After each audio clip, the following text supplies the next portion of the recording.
Madam Vice President, my fellow Americans, to state the obvious, 1 year ago today, in this sacred place, democracy was attacked, simply attacked. The will of the people was under assault. The Constitution, our Constitution, faced the gravest of threats. Outnumbered in the face of a brutal attack, the Capitol Police, the D.C. Metropolitan Police Department, the National Guard, and other brave law enforcement officials saved the rule of law. Our democracy held. We, the people, endured. We, the people, prevailed. For the first time in our history, a president had not just lost an election, he tried to prevent the peaceful transfer of power as a violent mob breached the Capitol. But they failed. They failed. And on this day of remembrance, we must make sure that such attack never happens again. I'm speaking to you today from Statuary Hall in the United States Capitol. This is where the House of Representatives met for 50 years in the decades leading up to the Civil War. This is on this floor. It's where young Congressman from Illinois, Abraham Lincoln, sat at desk 191. Above him, above us, over that door leading into the rotunda, is a sculpture depicting Cleo, the muse of history. In her hands, an open book in which she records the events taking place in this chamber below. Cleo stood watch over this hall 1 year ago today, as she has for more than 200 years. She recorded what took place, the real history, the real facts, the real truth, the facts and the truth that Vice President Harris just shared, and that you and I and the whole world saw with our own eyes. The Bible tells us that we shall know the truth, and the truth shall make us free. We shall know the truth. Well, here is the God's truth about January 6, 2021. Close your eyes. Go back to that day. What do you see? Rioters rampaging, waving for the first time inside this Capitol Confederate flag that symbolized the cause to destroy America, to rip us apart. Even during the Civil War, that never, ever. What else do you see? A mob breaking windows, kicking in doors, breaching the Capitol. American flags on poles being used as weapons, as spears. Fire extinguishers being thrown at the heads of police officers. A crowd that professes their love for law enforcement assaulted those police officers, dragged them, sprayed them, stomped on them. Over 140 police officers were injured. We all heard the police officers who were there that day testify to what happened. One officer called it, quote, a medieval battle, and that he was more afraid that day than he was fighting the war in Iraq. They've repeatedly asked since that day, how dare anyone diminish, belittle, or deny the hell they were put through. We saw with our own eyes. Rioters menaced these halls, threatening the life of the Speaker of the House, literally erecting gallows to hang the Vice President of the United States of America. But what did we not see? We didn't see a former president who had just rallied the mob to attack, sitting in the private dining room off the Oval Office in the White House, watching it all on television and doing nothing for hours as police were assaulted, lives at risk, the nation's capital under siege. This wasn't a group of tourists. This was an armed insurrection. They weren't looking to uphold the will of the people. They were looking to deny the will of the people. They weren't looking to uphold a free and fair election. They were looking to overturn one. They weren't looking to save the cause of America. They were looking to subvert the Constitution. This isn't about being bogged down in the past. This is about making sure the past isn't buried. That's the only way forward. That's what great nations do. They don't bury the truth. They face up to it. Sounds like hyperbole, but that's the truth. They face up to it. We are a great nation. My fellow Americans, in life there's truth, and tragically there are lies. Lies conceived and spread for profit and power. We must be absolutely clear about what is true and what is a lie. And here's the truth. The former President of the United States of America has created and spread a web of lies about the 2020 election. He's done so because he values power over principle, because he sees his own interest as more important than his country's interest, than America's interest, and because his bruised ego matters more to him than our democracy or our Constitution. He can't accept he lost, even though that's what 93 United States senators, his own attorney general, his own vice president, governors and state officials in every battleground state have all said he lost. That's what 81 million of you did as you voted for a new way forward. He has done what no president in American history, the history of this country, has ever done. He refused to accept the results of an election and the will of the American people. While some courageous men and women in the Republican Party are standing against it, trying to uphold the principle of that party, too many others are transforming that party into something else. They seem no longer to want to be the party of Lincoln, Eisenhower, Reagan, the Bushes. But whatever my other disagreements are with Republicans who support the rule of law and not the rule of a single man, I will always seek to work together with them to find shared solutions where possible. Because if we have a shared belief in democracy, then anything is possible. Anything. And so at this moment, we must decide, what kind of nation are we going to be? Are we going to be a nation that accepts political violence as a norm? Are we going to be a nation where we allow partisan election officials to overturn the legally expressed will of the people?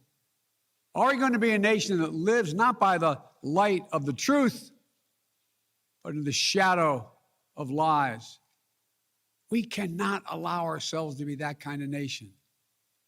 The way forward is to recognize the truth and to live by it. The big lie being told by the former president and many Republicans who fear his wrath is that the insurrection in this country actually took place on Election Day, November 3rd, 2020. Think about that. Is that what you thought? Is that what you thought when you voted that day?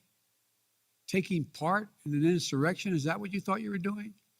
Or did you think you were carrying out your highest duty as a citizen and voting?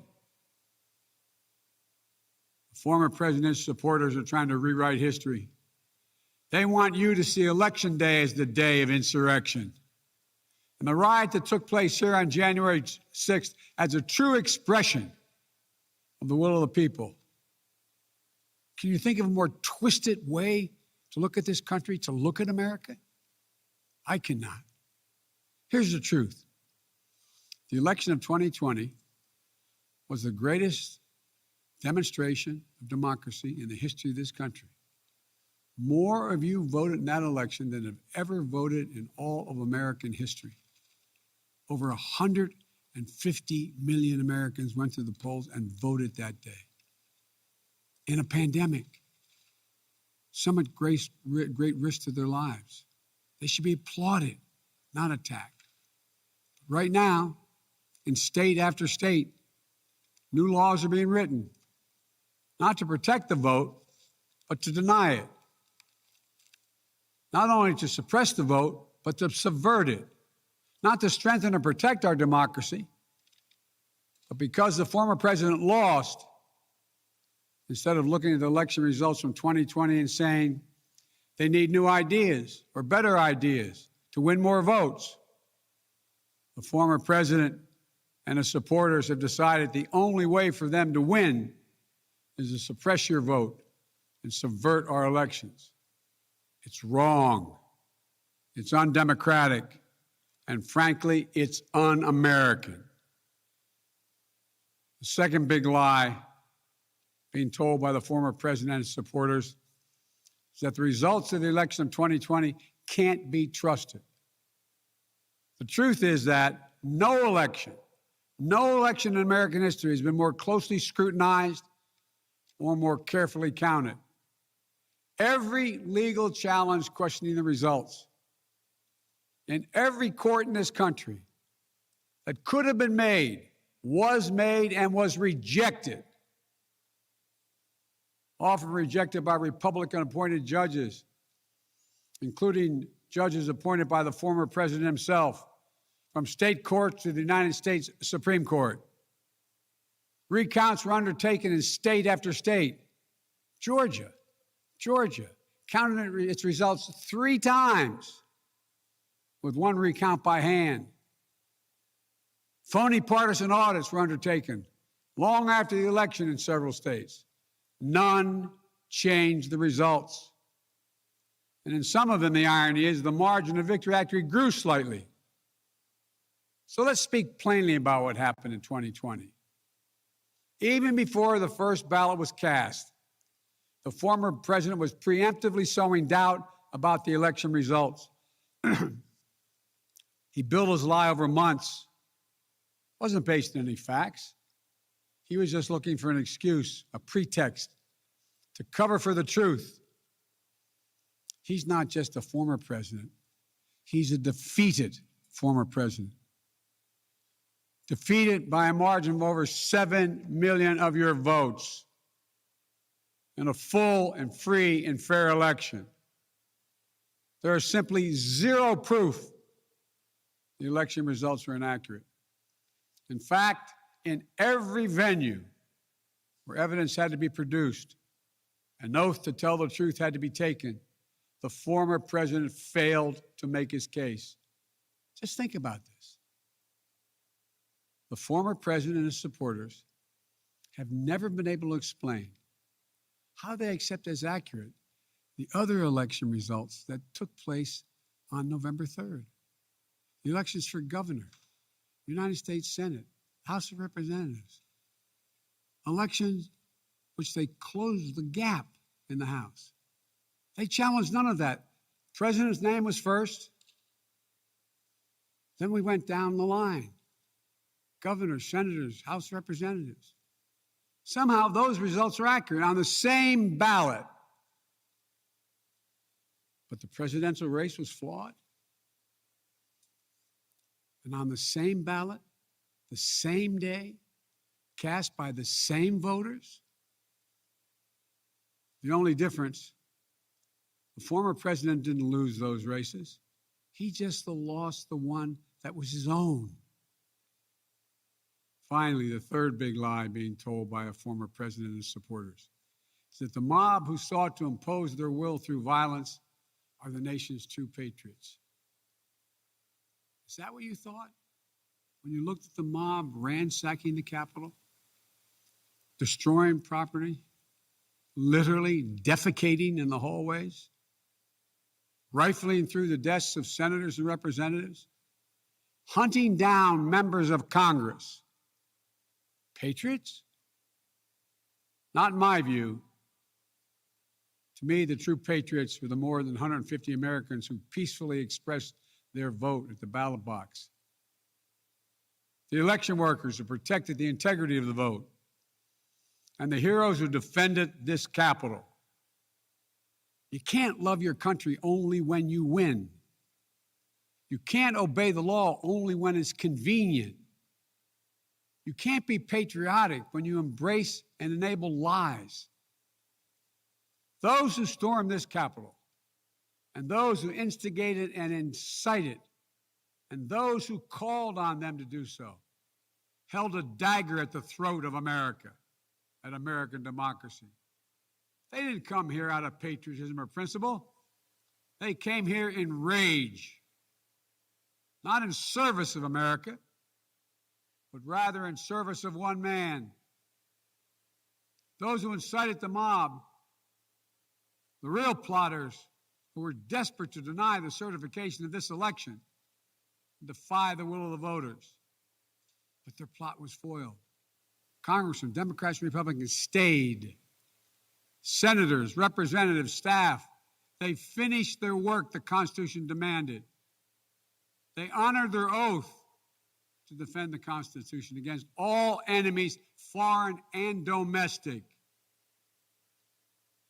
Look, folks, now it's up to all of us, to we the people, to stand for the rule of law, to preserve the flame of democracy, to keep the promise of America alive.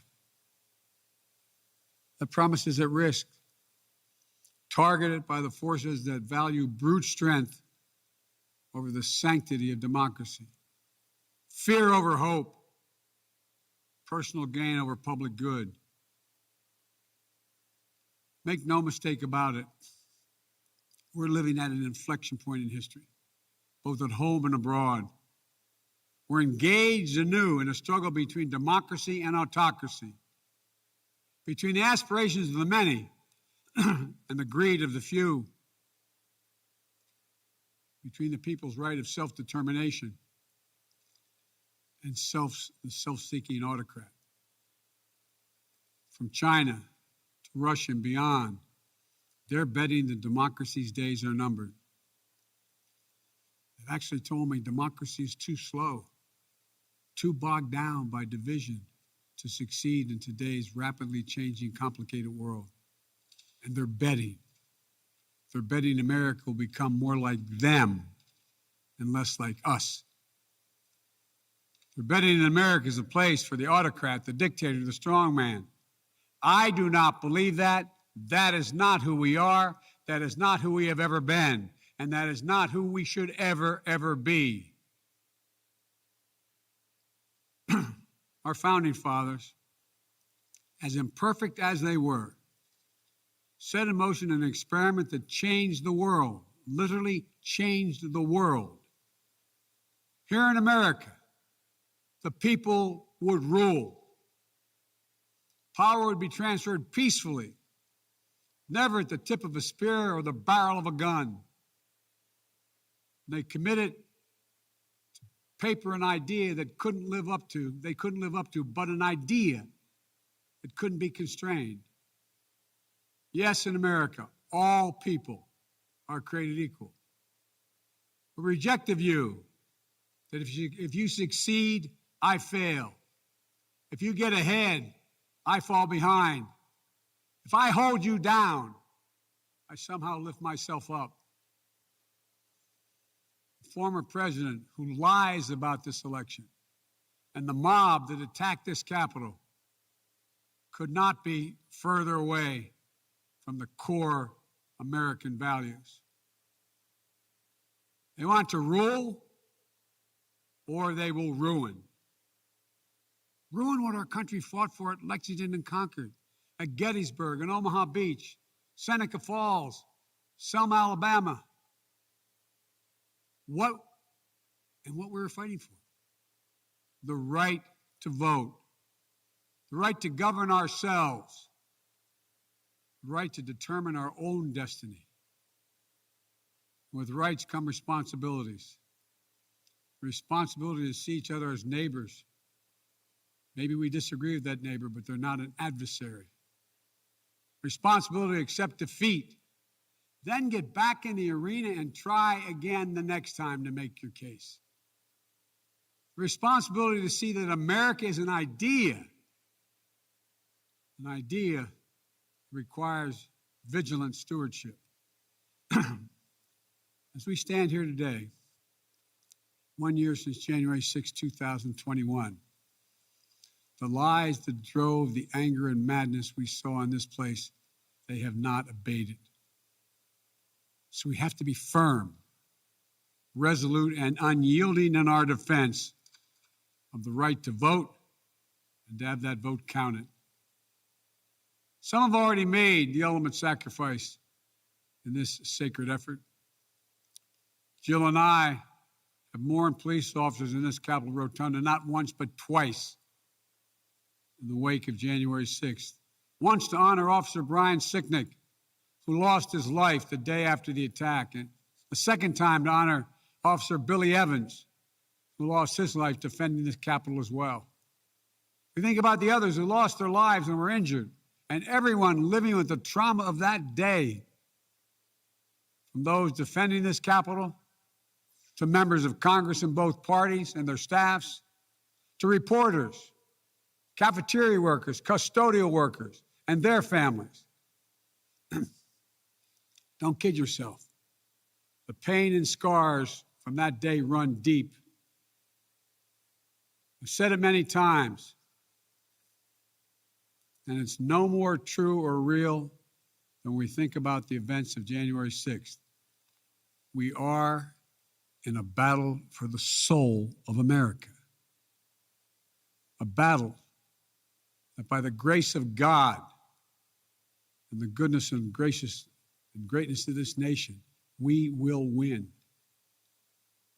Believe me, I know how difficult democracy is, and I'm crystal clear about the threats America faces. But I also know that our darkest days can lead to light and hope. From the death and destruction, as the Vice President referenced in Pearl Harbor, came the triumph over the forces of fascism. From the brutality of Bloody Sunday on the Edmund Pettus Bridge came historic voting rights legislation. So now let's step up, write the next chapter in American history, where January 6th marks not the end of democracy, but the beginning of a renaissance of liberty and fair play. I did not seek this fight brought to this Capitol 1 year ago today, but I will not shrink from it either. I will stand in this breach. I will defend this nation, and I will allow no one to place a dagger at the throat of democracy. We will make sure the will of the people is heard, that the ballot prevails, not violence, that authority in this nation will always be peacefully transferred. I believe the power of the presidency and the purpose is to unite this nation, not divide it, to lift us up, not tear us apart. To be about us, not about me. Deep in the heart of America burns a flame, lit almost 250 years ago, of liberty, freedom, and equality. This is not a land of kings or dictators or autocrats. We're a nation of laws, of order, not chaos, of peace, not violence. Here in America, the people rule through the ballot, and their will prevails. So let us remember, together, we're one nation, under God, indivisible. That today, tomorrow, and forever at our best, we are the United States of America. God bless you all. May God protect our troops. And may God bless those who stand watch over our democracy.